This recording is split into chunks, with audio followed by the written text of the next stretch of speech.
کرتے ہیں، اپنے پیسے بھی ضائع کراتے ہیں اور مریض کا مرض بھی بڑھتا جاتا ہے۔ بسم اللہ الرحمن الرحیم۔ آج ہم بات کریں گے کہ ہمارے اکثر دوست پوچھتے ہیں کہ یار کون سی لیبارٹری اچھی ہے، کس سے ٹیسٹ کروانے چاہیے، کس سے نہیں کروانے چاہیے۔ میں آپ کو بتا دوں کہ اکثر پیسے جو ہیں ہمارے وہ لیبارٹری میں ضائع ہو جاتے ہیں کیونکہ ہم صحیح لیبارٹری سلیکٹ نہیں کرتے۔ یہ بات میں کہنے میں ذرا بھی گھبراؤں گا نہیں کہ ہمارے ہسپتال کے باہر یعنی جناح کے باہر اور اکثر ہسپتال کے باہر بہت سے لیبارٹری کلیکشن سینٹر ایسے ہیں جو صرف کمپیوٹر کے اوپر تھوڑا سا مریض سے ہسٹری پوچھ کے اسی وقت اس کا رپورٹ 2 گھنٹے 4 گھنٹے میں بنا دیتے ہیں، نہ وہ سیمپل کو رن کرتے ہیں اور نہ ہی کوئی اس کا رزلٹ ہوتا ہے، اور وہ پیسے بھی کافی سارے جو ہے وہ بٹور لیتے ہیں۔ تو جب بھی آپ نے ٹیسٹ کروانا ہو تو ہمارے پاس 4 اچھے آپشنز ہیں، آپ ان میں سے جس کے پاس بھی جائیں، آپ پیسے بچانے کے چکر میں اپنے مریض کی رپورٹ بھی خراب کرتے ہیں، اپنے پیسے بھی ضائع کراتے ہیں اور مریض کا مرض بھی بڑھتا جاتا ہے۔ تو سب سے جو اچھی لیب ہے ان میں 2 کا نام لوں گا، آغا خان، اور دوسری لیب جو ہے وہ شوکت خانم لیبارٹری، تیسری لیب شفا، اور چوتھی چغتائی۔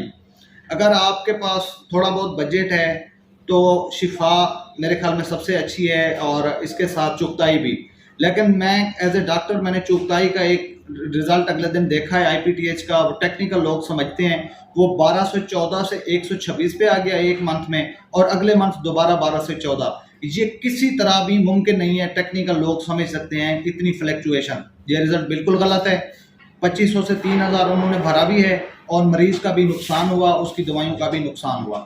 تو میں آپ کو بتاتا چلوں، اس لیے ہماری جو اس سے اچھی لیب ہے وہ شوکت خانم سب سے اچھی لیب ہے۔ آج وہ میرے پاس آئے بھی ہوئے تھے، میں نے انہیں کہا کہ آپ رعایت کیوں نہیں کرتے شوکت خانم والے؟ تو انہوں نے کہا کہ جتنی بھی لیبارٹریز ہیں وہ اپنا فائدہ کرتی ہیں، ان کو 40% بھی نفع ہو، 50% بھی نفع ہو تو وہ اپنے ان کی جیب میں جاتا ہے۔ لیکن انہوں نے کہا کہ ہماری لیب سے جتنا بھی کلیکشن ہوتا ہے، ایون جو قربانی کی کھالیں ہیں، جو جتنے بھی ہیں، یہ شوکت خانم ہسپتال کو رن کرنے کے لیے استعمال ہوتی ہیں۔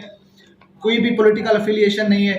میں سمجھتا ہوں کہ وہاں پہ ایک بھی مریض کا اگر مفت علاج ہوا ہو، آپ جب بھی شوکت خانم سے علاج کرتے ہیں، یوں سمجھیں کہ آپ صدقہ نکال رہے ہیں اور کسی غریب کا بھلا کر رہے ہیں۔ آپ کا بھی ٹیسٹ ہو جاتا ہے اور آپ کا پیسہ بھی دوبارہ یوز ہوتا ہے کسی غریب کے لیے۔ تو میں اگر ایک ہی لیب کا نام لوں اور آپ نے سلیکٹ کرنی ہو، تھوڑا سا افورڈ کر سکتے ہیں، تو ہمیشہ بہت ہی اچھی کٹس ہیں ان کی، چغتائی اور ان کی کٹس میں جو امپورٹنٹ ہے زمین آسمان کا فرق ہے۔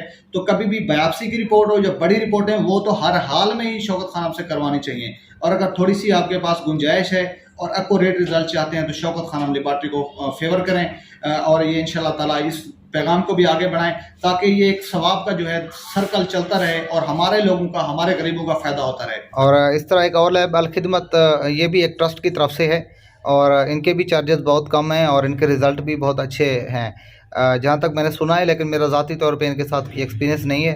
ایسے مریض جو بالکل غریب ہیں، نان افورڈنگ ہیں، تو وہ الخدمت ریفر کر سکتے ہیں، اس لیے جو ہے وہ لوکل لیب سے اوائڈ کریں۔ تو ٹیسٹ نہ کروا سکتے ہوں اور ان کے پاس گنجائش نہ ہو تو میرے پاس چغتائی کے بھی کوپن ہیں، میں ان کو وہاں سے بھی جو ہے وہ 40% رعایت کا انشاءاللہ تعالیٰ بنوا دوں گا، اور میرے پاس شفا کے بھی کوپن ہیں، انشاءاللہ تعالیٰ میں ان کو 40% ڈسکاؤنٹ وہاں سے بھی بنا دوں گا۔ شوکت خانم والے میں نے پہلے بتایا وہ رعایت نہیں کرتے، لیکن وہ آپ کا جو پیسہ ہے وہ صدقے کی نیت سے وہ ری سرکولیشن میں آئے گا۔ السلام علیکم۔